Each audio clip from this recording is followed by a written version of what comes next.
Okay, so we're live, we can see. Okay, so what I want to talk to you about today is three statements that I hear quite a bit from people. And if you are somebody who makes these, I'd like to show you how to change the outcome so that you don't stay in the place that you get to. You know, one of the interesting things about human beings is that we are able to have a perspective. You know, we have certain ideas about things, like you like this music but not that music, whereas the person standing next to you likes the music you don't like and doesn't like what you do like. So we all have different values, different ideas, different things that we like and don't like, and nobody is really the same.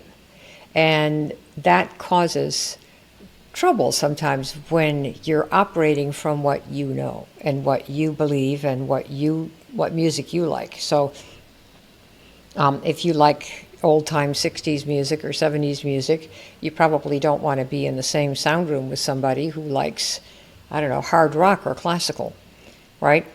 But each of these, hard rock or classical or old music or whatever it is, all of them have listeners.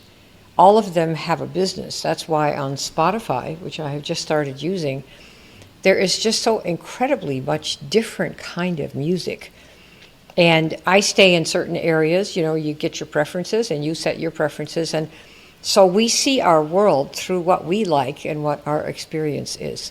And sometimes what I'm going to show you today is that really gets you into trouble when you're trying to build a business that requires you to reach out somehow and find customers or reps, you know, people that you want to have join you, right? That would be your type of music versus some other type of music, right? Remember, everybody's different, and we all see our world through our lens, so to speak, our ideas, what we like, what we don't like, and everybody's kind of like that. So there's quite a lot to go around, and that's why people talk about abundance. There's enough for everybody, regardless really of what you like.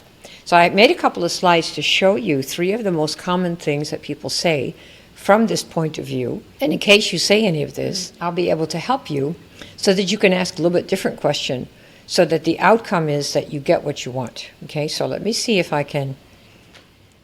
All right, so we're going to go from the stuck, which is where sometimes people feel, and then we don't know where we're going to end up because I'm going to surprise you at the end here. All right, so the questions that people have given me a lot, or statements that they've made, is nobody wants this. Okay, how many of you have ever thought that or felt that? Nobody wants this. Whatever you're marketing, nobody wants it. Okay. Another one is it's too expensive. Okay, that's what everybody says is too expensive, and that's the story. And the third one is I can't sell. So when you're in a stuck place, these are the kinds of things. We don't know where it's going to end up if you stay like this. If you believe that nobody wants this, it's too expensive, and I can't sell. This doesn't mean that from your point of view it doesn't feel like that. But it does mean that if you stay with these ideas in your head, that you're going to end up basically like this. You will be like a blind person who can't see the people who like your kind of music. You won't be able to see the people who actually do buy at way more than the cost of your product. And you won't be able to figure out how you can say, yes, I can't sell, to actually do something different. So when you're in this frame of mind where you see things as nobody wants this, it's too expensive, and I can't sell, while for you in that moment, it's true, that's how it feels, no question about it, right? But it also puts on glasses for the rest of the world that blinds you to everything other than what your experience has been so far, okay? So what I'd like to do is have you think about a different question you can ask, and this is something you have to really learn. You learn how to reframe your view of the world, even though you haven't had a new experience yet. But this kind of reframe is going to give you a new experience, okay? So let me show you what that means. So let's say you feel like nobody wants this. You've talked to 3 people and everybody said no, and you feel depressed and you're tired and you're sick of it and bloody, don't want to have one more thing to do with anybody, and nobody wants it. Boom. Okay? So what you want to do to get from stuck to nirvana is you want to ask yourself a different question. Who wants this? Okay? So we're going from, oh, nobody wants this, which may be, again, your experience with all 3 people, all 10 people, all 50 people you talk to. I am not denying your experience. People have these experiences all day long in all manner of businesses, okay? That nobody wants this. However, if you reframe that and say, okay, so who does want this? Your brain will do what you say. It will say, who wants this? Well, we just said nobody. Okay, but we're saying now, who wants this? Who wants it? Who? And you give it a few minutes and be kind of quiet. And suddenly it will start thinking, well, maybe so-and-so might want this, or maybe this kind of person might want this, or maybe this sort of person would want this. So you begin with, there's a series of questions here, but you begin with going from nobody to who does, right? Because for example, that if you're marketing anything, there are people in your company who market it. There are probably tens of thousands of customers in any one of the network marketing companies. And no matter what you're marketing, there are people who buy it because the company's in business. If a company doesn't have customers, they're not in business. Whether it's toothpaste or cars or homes or, iPhones, what have you, somebody is buying it. So the job is, who is buying stuff like this, right? That's the first one. Now for the second question, and what will happen is your mind will begin to answer your question. You'll suddenly get ideas, and you won't even know what happened. But this is the magic of reframing what you ask your mind to answer for you. It's quite a big deal. All right, let's take the second one. Okay, so the second one we had before, when you were blind and you can't see anything, is it's too expensive. Now this conclusion, a lot of people draw this conclusion, the middle one here, it's too expensive, because they hear from everybody, it's too expensive. And so they go, well, it's too expensive. What do we say if it's too expensive? How do we make them buy? That is such a cute question. I've heard that so often. I've done so many calls with so many companies, and they'll say, well, one big complaint is it's too expensive. How do we make them buy? But that's going to be hard to do, right? Because remember, if you love classical and somebody else loves punk rock, say your kids love punk rock and you like, soft classical or something, you're going to say, well, how do I make my kids love classical? I don't know. How are you going to make them do that? I suppose you could do that. But the better question, might be to kind of leave them as they are and ask who already buys this kind of stuff. Leave the kids alone because they like their thing. And they probably wish you liked punk rock or whatever it is that they like that you don't like. So in a business, you're looking to find the people who want what you have. This is always the challenge of any business. Not just you, not just network marketing. It's any business that is in business must have customers. And so you're asking, if you're hearing it's too expensive a lot, no problem. So you've heard that. Now we know, for some people, it is too expensive. If your skincare is $100 a month and they don't use any skincare at all, or they use something $6 or $10 or $15, then there's a mismatch. And this is why in the world of our kind of a consumer-driven world, I'm not sure that's the greatest place to live, but that's kind of where it is right now.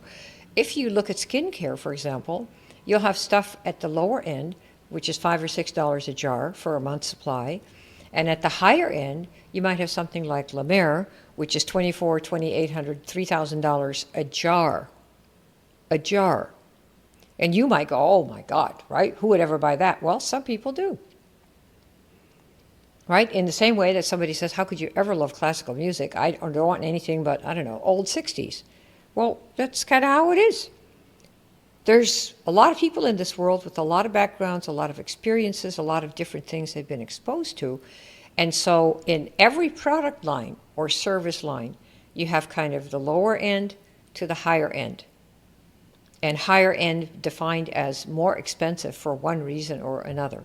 So whether it's just more expensive because, Madonna uses it, that might, or because this is her hairdresser, so he gets $1,000 a cut, whereas the regular hairdresser gets $100 a cut, right?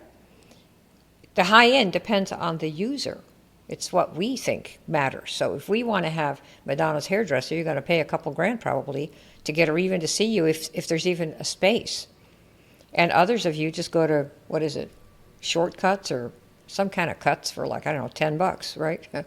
So what you want to do is ask who already buys higher end, whatever it is that you market. See? Because then your brain goes, well, let's see, who does buy higher end? And should I maybe ask people what they use now before I see if they want what I have?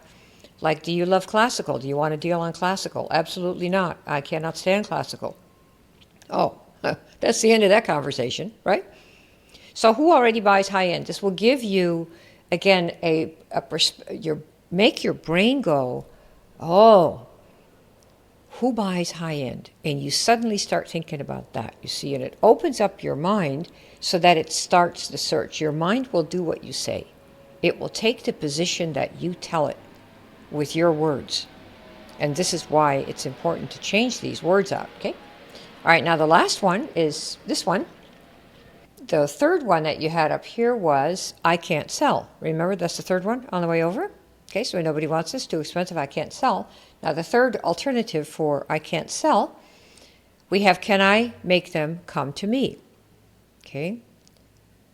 Because then you see, if can I make them come to me and I can't sell, that pairing is really the beginning of another kind of can of worms, which I'll probably do in the next session, in another session on this. But for this example, can I make them come to me? This is a question where you say, well, I don't want to sell, however you define that. Remember, this is the third one up here. I can't sell. So you decide, okay, I can't do this. I want the money, but I can't sell. So we go, okay, so you like the product and you do want to have customers. Oh, I do. I just don't want to sell anybody because I think that's manipulative and I don't want to lose my friends and blah, blah, blah. So the replacement question to I can't sell would be, is there a way that I can make people come to me? Because if they come to me and say, well, I'm interested in what you have, then the feeling of I'm pushing and selling and shoving and losing friends is not as great. Would you agree with that? Okay, great. This is the idea here that what you want to think about is when you have a question or a statement, like say this one, nobody wants this. This will shut down your brain. Why? Because you just said nobody wants it. So why ever open your mouth again? And that's exactly what happens. However, if you start with a different question, who wants this? Suddenly there's, who wants this? Let me think, who wants this? Your head goes from being dropped down to try it. Go from saying something like this one, right? Here, nobody wants this. Right away, you're all depressed. And then you go to, who wants this? Oh, who? Suddenly your head pops up, you're turning all around, looking as if you're looking in the world of who wants this. And soon you begin to ask other questions. Well, who already buys stuff like this, right? How do I find those people? Because once you find a little area where people are that buy this sort of stuff, they hang out in groups online, for example. They read certain magazines, they read certain journals. And once you start down this path, then you begin to think about the characteristics of the people and where are they and where could I find them and how could I position myself so that I would be an option for those people who already do want stuff like this, you see? So that's what it does. It makes your mind inquire. And for every product, there are probably enough customers to make you a millionaire over the next 10 years. It's just the way it is. There are so many people and so many people who want different kinds of things. And your job is to figure out is who wants this, you see? And who already buys higher end. And these are not questions that you answer in 5 minutes over dinner. Who already does? Oh, yeah, here's the answer. You might have to take a few weeks to do some research to find out. You might Google higher end skincare, or you might Google, I don't know, certified organic skincare, or you might Google, intermittent fasting for weight loss. You begin to learn about your market. Who are the buyers? You see, and every business has this issue. Don't think it's just you. In network marketing, people kind of like to make you feel like, oh, just talk to your 3 friends and you'll get rich. Well, that has happened for people, not very many. It's kind of like winning the lottery. It has happened, which is why it's still touted, because that's all you have to do. Talk to 3 people and there you are. And you talk to your 3 people and you get nothing. Crickets. In fact, you don't have a place to go for Christmas dinner. So if you are not one of the people who won the lottery, which is very, very, very rare, even though people like to pretend it's easy and that anyone can do it, then you have to be prepared to take the longer road of building a real business with customers that will buy product and give you a residual income of some kind for years and years and years to come. So you want to change the questions. Who wants this? Who already buys higher end? And can I make them come to me? Okay? So one of the things I wanted to mention is when you ask, who wants this? Okay, that's the question. Remember, that's the pairing for this one. Here, this one. Nobody wants this, okay? This, you may think is your product. I'm here to tell you it is not your product. Nobody wants your product. They don't want my product either. Nobody really wants me either. It isn't you and your product that anybody is looking for. People are looking to solve their problems. And so what you want is to find people who have a problem where you can help them. You see? So this is, who wants this? Who wants help solving this problem? Who can I help solving this problem? Right? So these are the kinds of questions, but I wanted to give you a basic reframing of these statements that you make that serve to shut down your brain so that you can ask a different question. Who wants this?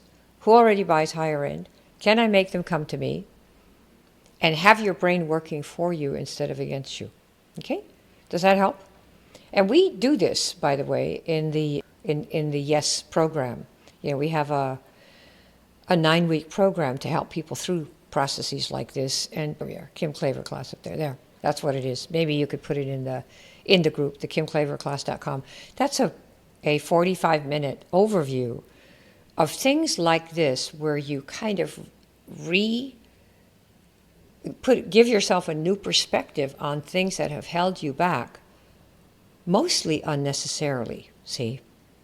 These are not big things where you have to go to Harvard and go to some kind of shrink and figure it out.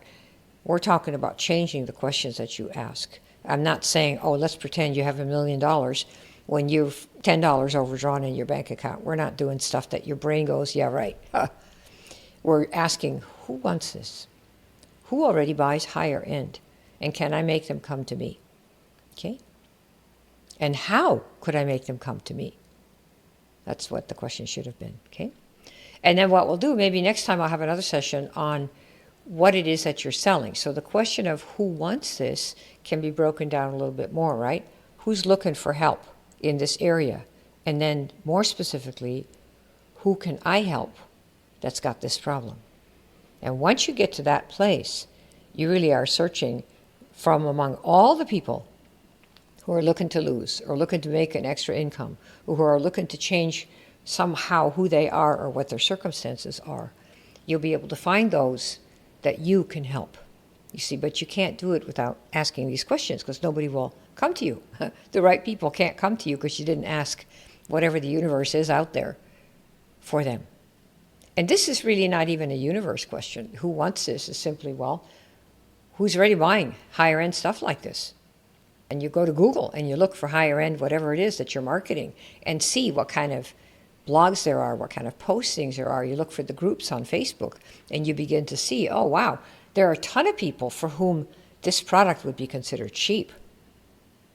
And you've just heard 3 people say it's too expensive, right? So remember, it's like music. They're all different kinds of music, all different kinds of tastes, different kinds of views and perspectives. And what you want is to ask questions that allow you and allow your brain to work for you to find the ones that you can help, who will pay the price, and that where you can make them come to you. Okay? So if you want to see how that works, watch that video. It'll show you the lay of the land. And then if you want to talk, there's a chance at the end to book a time and chat and see whether or not we can help you transform, really, you and your business. That's kind of how it goes. You know, when you have business problems, they're not really business problems. They're problems of how we ask questions. And once we start asking better questions, the business changes right along with us. Okay? Is that helpful for you guys? That is what I have for you today. All right, cool. Thanks for coming. And I'll see you next week. Bye.